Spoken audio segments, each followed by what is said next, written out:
¿Cuál es el ejemplo de la destrucción?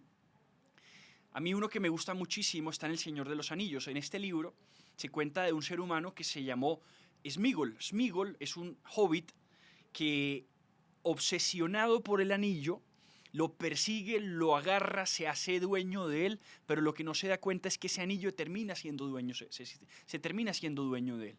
Buscando dominar por medio de ese anillo, que es la promesa del dominio, lo que da el anillo, ¿cierto? Como cuando Sauron los hace, dice, one ring to rule them all, o sea, un anillo para dominarlos a todos.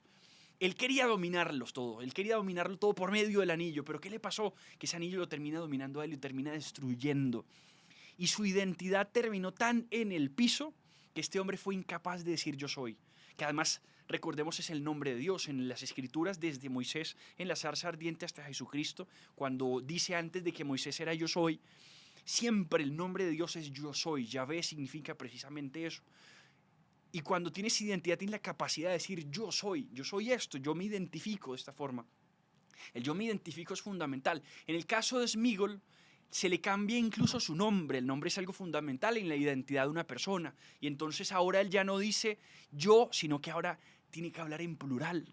Y si ustedes se dan cuenta, él nunca vuelve a decir yo, ni voy. Él dice nosotros.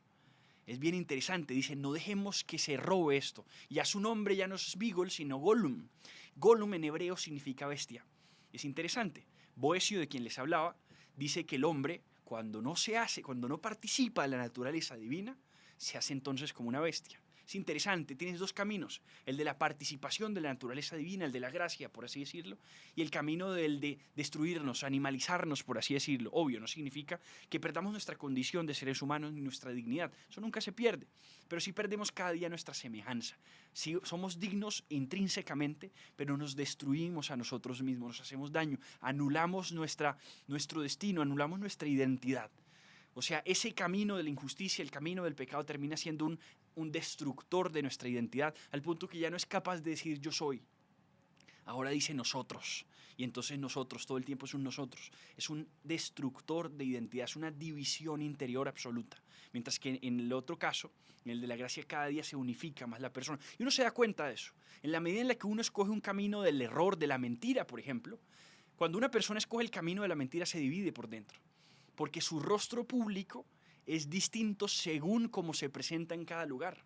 Uno tiene un rostro unificado, por así decirlo, y eso empieza a pasar factura en el tiempo. Entonces todo eso es una realidad y una reflexión muy poderosa sobre la identidad. Tenemos un ideal al que tenemos que perseguir, el que tenemos que aspirar, sobre el que tenemos que trabajar, y esa es la santidad en el fondo. Es nosotros cumplir el destino que hay en nosotros.